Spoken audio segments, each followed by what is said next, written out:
조금만 더 주님 앞에 간다면 해결될 수 있는데 그 조금을 못 가서 무너지는 어리석음 없게 하여 주옵소서. 조금만 더 버리면 될 것 같은데, 조금만 더 열심 내면 될 것 같은데, 조금만 더 비우면 될 것 같은데 그것이 안 되어 하나님이 주시는 은혜를 누리지 못하는 어리석음 없게 하여 주옵소서.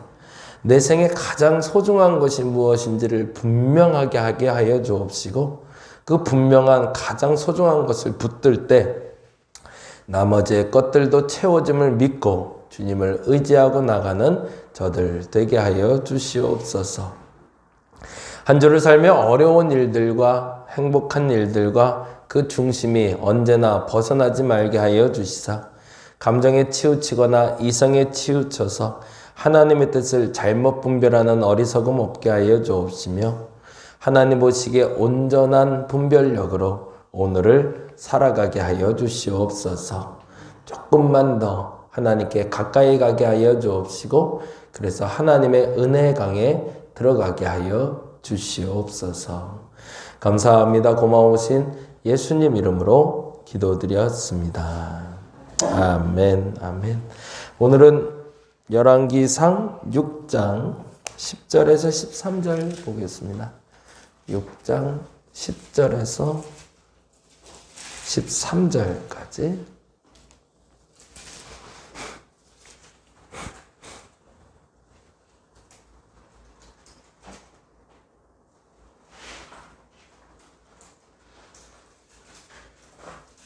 열왕기상 6장 9절에서 13절까지 볼게요. 9절에서 13절 같이 읽겠습니다. 성전의 건축을 마치니라. 그 성전은 백향목 석가래와 널판으로 덮었고 또 온 성전으로 돌아가며 높이와 5규빗 되는 다락방을 건축하되 백향목 들보로 성전에 연접하게 하였더라. 여호와의 말씀이 솔로몬에게 임하여 이르시되 이 성전을 건축하니 내가 만일 내 법도를 따르며 내 율례를 행하며 내 모든 계명을 지켜 그대로 행하면 내가 내 아버지 다윗에게 한 말을 내게 확실히 이룰 것이요 내가 또한 이스라엘 자손 가운데 거하며 내 백성 이스라엘을 버리지 아니하리라 하셨더라. 아멘, 아멘. 오늘은 4장부터 6장까지 보는 날이고요. 4장부터 6장까지 보는 날이라는 건 여러분이 읽으셔야 된다는 거예요. 그냥 요점 정리만 하고 가지 마시고 여러분 꼭 읽으시기 바랍니다. 네. 4장은 이렇게 적으시면 좋을 것 같아요. 솔로몬의 사람들과 재물은 지난번에도 말씀드렸지만 질문 찾는 거예요. 그래서 4장 내에서 여러분에게 주시는 하나님의 질문을 먼저 찾으세요. 그리고 그 질문에 스스로 답해 보셔야 됩니다. 네. 그래서 관찰, 해석, 적용이라는 단어 썼는데 꼭 그 순서대로 한번 해보시면 좋겠어요. 네. 솔로몬이 곁에 있는 사람들이 누구인지가 4장 1절부터 19절까지가 나와요. 그래서 다윗 때부터 연관돼서 다윗의 신하였다가 솔로몬의 신하가 된 사람들, 누구의 아들, 누구의 아들, 뭐 이런 식으로 연결이 돼서 대를 이어서 함께 하나님의 일을 이루어가는 사람들에 대한 이야기도 나오고 뿐만 아니라 솔로몬의 곁에서 그 곁을 지켜주는 사람들의 이야기가 나오는 게 1절부터 19절이고요. 20절부터 34절까지가 여러분이 좋아할 만한 구절들입니다. 온갖 복이란 복은 여기 다 써있다 생각할 정도로 그냥 누리고 넘치게 복이 써있어요. 그래서 혹시 마음이 아쉽고 속상할 때 여기다가 솔로몬의 이름에 여러분의 이름을 넣고 읽어보시기 바랍니다. 20절에서 26절까지만 한번 볼까요? 20절 한번 보겠습니다. 유다와 이스라엘의 인구가 바닷가의 모래같이 많게 되매 먹고 마시며 즐거워했어요. 이미 끝났다는 거죠. 그렇죠? 평화가 찾아왔고 너무너무 강성하고 풍성해서 이루 말할 수 없는데 그 표현을 뭐라고 하면 바닷가의 모래알같이 많더라. 셀 수 없다라는 뜻이죠. 근데 21절에 이렇게 되어 있어요. 솔로몬이 그 강에서부터 블레셋 사람의 땅에 이르기까지와 애굽 지경에 마치기까지 모든 나라를 다스림으로 솔로몬이 사는 동안 그 나라들이 조공을 바쳐 섬겼더라. 이렇게 되면 얼마 좋겠어요. 주변에서 나만 바라보고 나에게 계속 물건을 갖다 줘요. 그리고 나서 이렇게 되어 있습니다. 22절 솔로몬의 하루의 음식물은 가난 밀가루 30고루요 굵은 밀가루 60고루요 살찐 소가 10마리요 초장의 소가 20마리요 양이 100마리며 그 외에 숫사슴과 노루와 암사슴과 살찐 새들이었더라. 이 단어를 쓰면서 여러분이 생각나는 게 하나 있어야 돼요. 뭐가 생각나야 될까요? 광야 시절이 생각나셔야 돼요. 광야에서 이스라엘 백성들이 먹었던 게 뭐죠?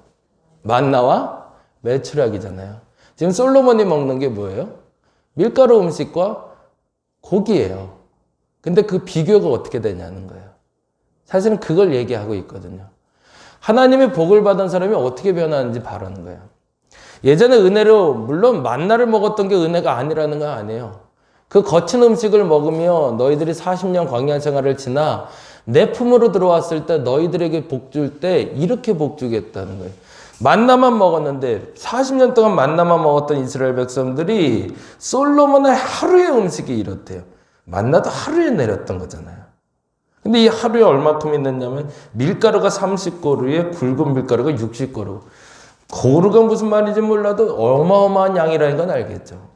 고기도 옛날엔 메추라기 하나면은 만족한다고 고기 좀 먹게 해달라고 그래서 그것 때문에 혼나기도 하고 그랬는데 이제는 뭐 그럴 필요 없이 하루에 먹는 고기 양이 살찐 소가 10마리에 야생 초장의 초가 20마리에 양이 100마리에 숫사슴에 노루에 암사슴에 살찐 새들까지 다 먹을 수 있는 이 풍요가 왜 왔는가를 물어보는 거예요. 왜? 그리고 어제도 말씀드린 것처럼 그런데 너희들은 왜 그 풍요를 또 잃게 되었는가를 말하는 거죠. 그러니까 이스라엘 백성들이 이 본문을 보면서 그 생각을 하는 거죠. 만나와 메추라기를 먹을 때도 은혜라고 얘기했지만 하나님의 법도와 율례와 규례를 지켰을 때 하나님이 솔로몬에게 주셨던 그 복을 주셨었는데 지금 우리나라는 왜 망했는가? 이렇게 보자는 거죠. 이렇게 보면은 성경이 바로 보이는 거죠. 그러면은 내가 나갈 방향이 어딘가? 이 솔로몬의 부귀영화를 다시 회복하려면 난 무엇을 해야 되는가를 질문하게 되는 거죠. 그리고 이렇게 되어 있습니다.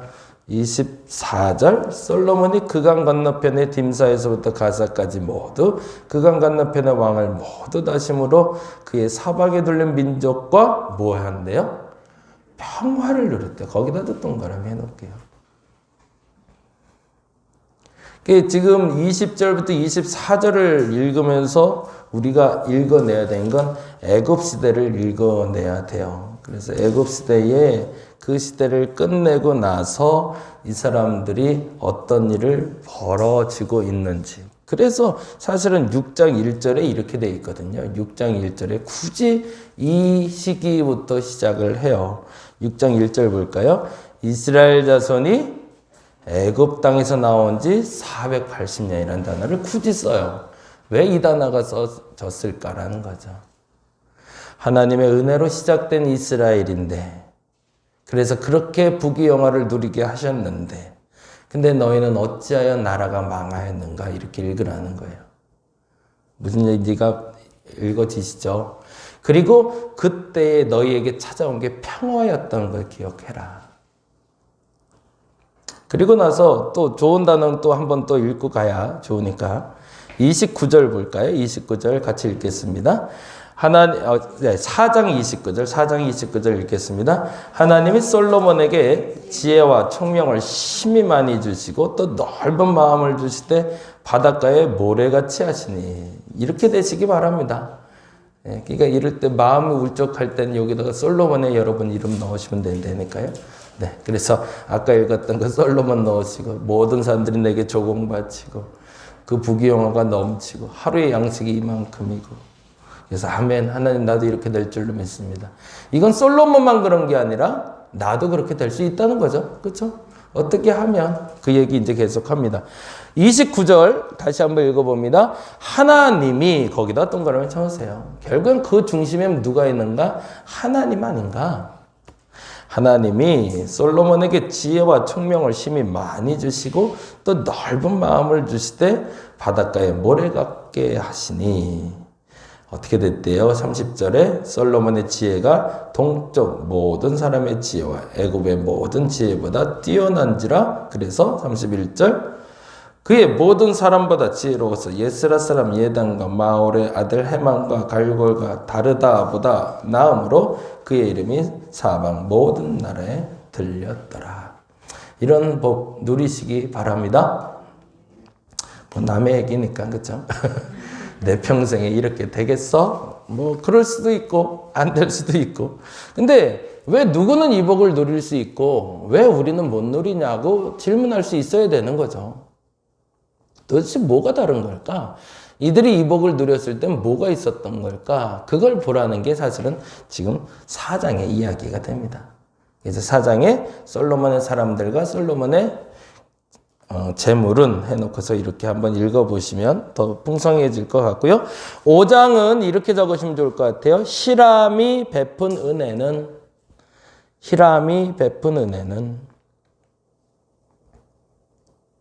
역시 또 연결되는 게 있는데요. 그 단어를 여러분 유의해서 보시기 바랍니다. 5장 1절인데 같이 읽어볼까요? 솔로몬이 기름 부음을 받고 그의 아버지를 이어 왕이 되었다함을 두로왕 히람이 듣고 그의 신하들을 솔로몬에게 보내었으니 이는 히람이 평생에 다윗을 사랑하였습니다. 거기에 동그라미를 좀 해놔야 될 게 있어요. 솔로몬에게 두로왕 히람이 성전 건축을 위해서 나무를 보내준 이유가 나오죠. 뭐라고 나오는 거죠? 평생에 다윗을 사랑했기 때문이래요. 그럼 사실은 그 복은 어디서부터 시작이 된 거죠? 다윗으로부터 시작된 거죠.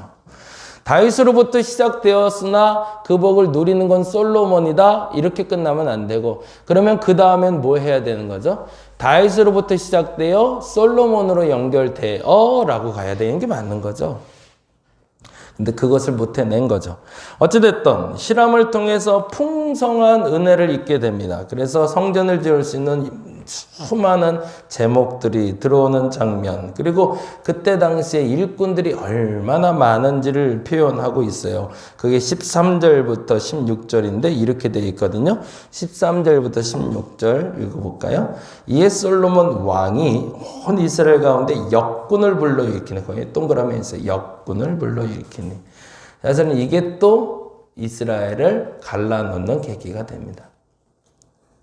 우리가 경제개발할 때 제일 먼저 했던 게 건축이었잖아요. 그래서 박정희 대통령 시절에 건축 많이 했는데 그래서 역군을 일으켜서 베트남도 가고 독일도 가고 우리나라도 건설회사들이 붐을 이뤘죠.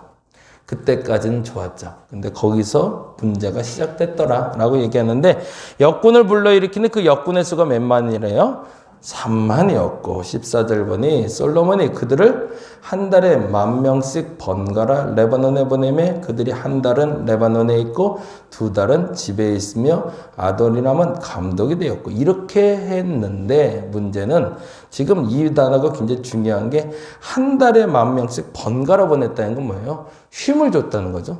텀을 주고 일을 시켰다는 거예요. 그리고 한 달은 레바논에 있고 2달은 집에 있었대잖아요. 그래서 돌아가면서 쉴 수 있는 시간도 주고 일할 수 있는 시간도 주고 이렇게 초기에는. 근데 이게 누적이 되면서 사람들에게 일하는 시간이 마치 예전에 애굽에서 노예생활을 하던 것처럼 반복돼서 일이 누적되기 시작했던 거죠. 그래서 민주화운동이 일어났던 1980년처럼 동일하게 이스라엘 백성들에게도 분란이 일어나기 시작하는 겁니다. 그래서 이 역군을 세웠던 것이 솔로몬에게는 장점이기도 했지만 단점으로 작용하게 됩니다. 그 얘기 한번 쭉 보시면 재밌을 것 같고요. 6장은 이렇게 적어 놓으시면 좋을 것 같아요. 성전 건축의 내용은 드디어 6장에서는 성전 건축이 끝납니다. 그래서 그 성전 건축이 어떻게 마무리되고 있는지 한번 보시면 좋을 것 같아요. 순서는 그렇게 돼. 6장의 1절부터 13절까지는 성전의 외부를 짓는 거고요. 그리고 14절부터 28절까지는 내부의 인테리어를 하는 거고요. 7장에는 이제 내부의 소품들을 들여놓는 장면까지 갑니다. 순서는 그렇게 돼요. 그러니까 외부를 짓는 게 1절부터 13절, 그리고 14절부터는 그 안에 인테리어 하는 거, 그리고 7장은 내부의 소품들을 들여놓는 장면. 그리고 이제 드디어 언약궤가 들어옵니다. 그 장면까지 이제 내일 보게 될 것 같고요. 근데 이 부분에서 굉장히 중요한 게 있어요. 아까 읽었던 본문인데 9절에 이렇게 돼 있잖아요. 9절에. 먼저 1절 보죠. 1절부터 봐야 순서가 맞으니까 1절 보겠습니다. 이스라엘 자손이 애굽 땅에서 나온 지 480년이요. 솔로몬이 이스라엘의 왕이 된 지 4년 15월 곧 둘째 달에 솔로몬이 여호와를 위하여 성전 건축하기를 시작하였더라. 그리고서 시작했다라는 말과 9절에 뜬금없이 이렇게 끝나고 있어요. 9절 읽어볼까요? 성전의 건축이 마치니라 라고. 그러니까 외부 인테리어가 끝난 거죠. 성전 건축은. 사실은 내부와 아까 말한 소품들은 들어오지 않은 상태예요. 그러니까 제대나 뭐 이런 건 전혀 들어오지 않은 상태인데, 그런데 그 다음에 이렇게 얘기하고 계세요. 11절 볼까요? 11절 읽어봅니다. 여호와의 말씀이 솔로몬에게 임하여 이르시되 뭐라고 돼 있죠? 내가 지금 이 성전을 건축하니 내가 만일 내 법도를 따르며 내 율례를 행하며 계명을 지켜 그대로 행하면 내가 내 아버지 다윗에게 한 말을 내게 확실히 이룰 것이요 내가 또한 이스라엘 자손 가운데 거하며 내 백성 이스라엘을 버리지 아니하리라 하셨더라.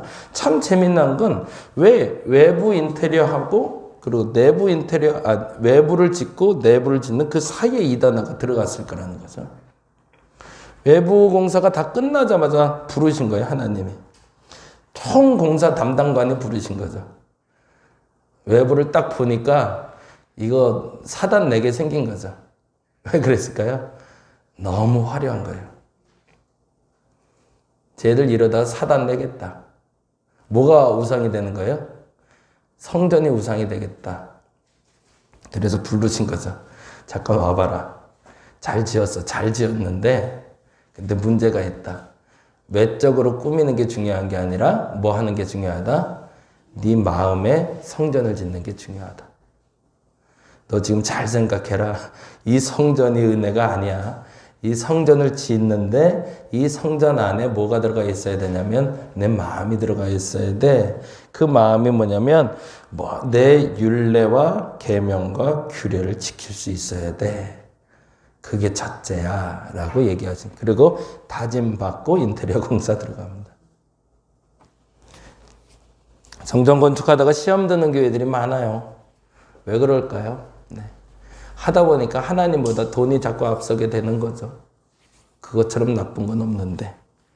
여기다 요것만 잠깐 적어놓고 마무리할까요? 법도라고 할 때 법도는요. 조각하다라는 뜻을 가진 시카크라는 히브리어 단어를 씁니다.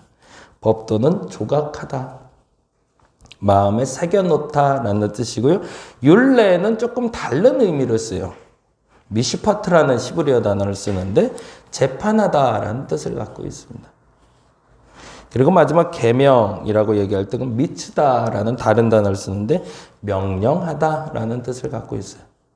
이 세 가지를 지키라는 거죠. 마음에 새겨진 걸 지키고요. 그리고 스스로를 심판하고 재판할 수 있어야 된다는 거예요. 그냥 지켜나가는 게 관건이 아니에요. 지키면서 뭐 하는 거죠? 스스로를 심판할 수 있어야 돼. 양심껏 판단하고 그리고 재판할 수 있어야 되고 그리고 이후에 명령하는 것도 지켜낼 수 있어야 된다는 것. 그것이 하나님의 율법을 온전히 지키는 거라고 얘기합니다. 저와 여러분이 그렇게 지키셔서 그 마음의 성소를 온전히 지어가시고 그래서 하나님이 솔로몬에게 주신 그 복도 여러분이 누릴 수 있기를 간절히 바랍니다. 기도하겠습니다. 하나님을 따라가기 원해서 법도도 율례도 계명도 지킨다고 합니다. 법도란 마음에 새겨진 것들을 말하며 율례란 심판, 재판을 말하며 계명이란 명령을 뜻합니다. 내가 오늘 변함없이 마음에 새겨진 법대로 살아가게 하여 주옵시고 내 잘못이 드러날 때 스스로를 심판하고 재판할 수 있는 사람 되게 하여 주시며 무엇보다도 오늘의 명령을 지켜가는 저들 되게 하여 주시옵소서. 감사합니다. 고마우신 예수님 이름으로 기도드렸습니다. 다 같이 기도하고 돌아가겠습니다.